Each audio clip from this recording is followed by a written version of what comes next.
السلام علیکم لسنرز، آج جو میں ناول ریڈ کرنے جا رہی ہوں وہ ہے باسل، جو کہ تحریر ہے ہما وقاص کی۔ چلیے شروع کرتے ہیں اس کی قسط نمبر 22۔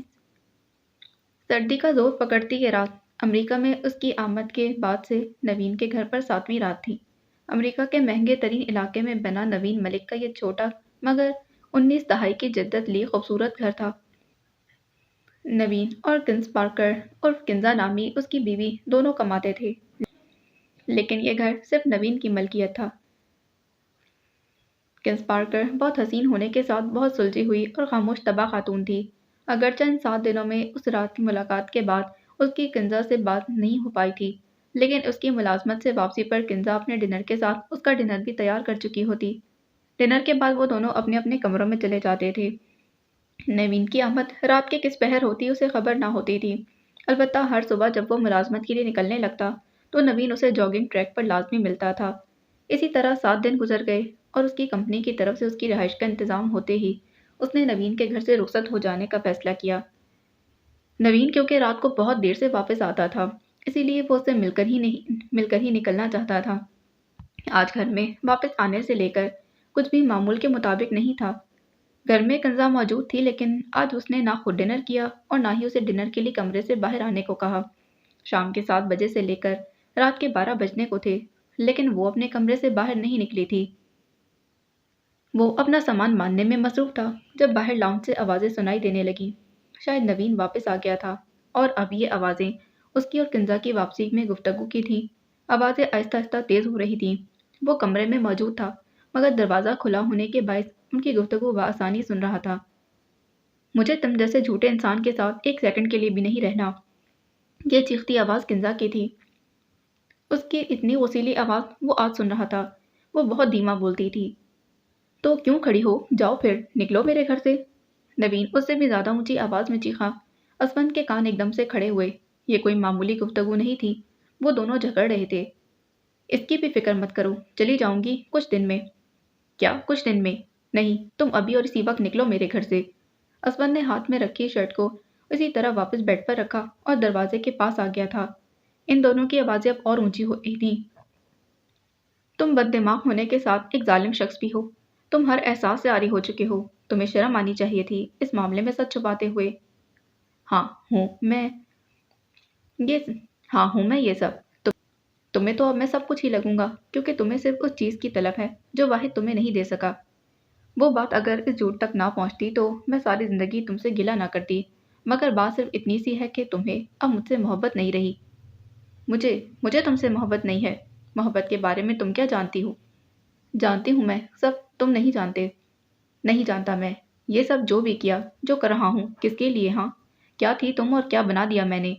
نوین کی آواز میں غم اور غصہ دونوں شامل تھے۔ ان دونوں کے چلانے کی آوازوں سے صاف ظاہر تھا کہ معاملہ سنگین ہے۔ ہاں، کیا بنا دیا تم نے مجھے؟ اس احسان جتانے کی ہی کمی تھی بس۔ مجھے تمہارے ساتھ حسین مورت بن کر نہیں رہنا، صرف مجھے سکون چاہیے، فیملی چاہیے۔ اسمن نے قدم کمرے سے باہر نکالے۔ وہ دونوں سامنے لاؤنج میں لگے صوفوں کے پاس ہی کھڑے تھے۔ نوین نے اوپری کوٹ بھی پہن رکھا تھا۔ ہاتھ میں کاغذ تھامے وہ سرخ چہرے کے ساتھ پیشانی پر شکن ڈالے کھڑا تھا۔ پتہ ہے اس سب کی وجہ کیا ہے؟ تم ایک حسین مغربی عورت ہو، لیکن تمہارا ذہن ایک دقیانوسی مشرقی عورت جیسا ہے۔ نہ خود سے ناک چڑھائے وہ خود بالکل مشرقی مردوں کی طرح اپنے سامنے کھڑی مغربی عورت پر برس رہا تھا۔ مغربی عورت بھی عورت ہی ہوتی ہے، پپٹ نہیں ہوتی۔ میں دقیانوس نہیں ہوں۔ تم دولت کمانے کی دھن میں مجھے پپٹ سمجھ بیٹھے ہو، جس میں نہ تو کوئی احساسات ہیں اور نہ ہی خواہشات۔ میں پھر بھی تمہارے ساتھ چلنے کو تیار تھی، لیکن یہ جھوٹ تم نے مجھ سے بولا، میں یہ برداشت نہیں کر سکتی۔ کنزا بھی اس سے کم غصے میں نہیں تھی۔ اس کی اسفند کی طرف پیٹھ تھی، اسی لیے وہ اسفند کی آمد سے بے خبر تھی۔ میری برداشت اب ختم ہو چکی ہے، اب مجھے یہ رشتہ ختم کرنا ہے بس۔ وہ تو ٹوک لہجے میں گویا ہوئی۔ ایک دم سے قبرستان جیسی خاموشی چھائی تھی۔ نوین گہرے سانس باہر اندر انڈیلتا ضبط کے مرحلے سے گزر رہا تھا اور پھر غرایا، جب رشتہ ختم تو پھر سب ختم۔ نکلو میرے گھر سے، ابھی اور اسی وقت۔ غصے میں غراتے اس نے نگاہ گھمائی تو سیدھی اسفند پر پڑی تھی۔ اسفند خپت سے سٹپٹایا اور پھر تیزی سے آگے بڑھا۔ نوین بھائی کیا ہو گیا؟ کیوں جھگڑ رہے ہیں آپ دونوں؟ نوین نے اسفند کی بات کا جواب دینے کے بجائے نگاہ پھر سے دوسری جانب کی اور کنز کی جانب متوجہ ہوا۔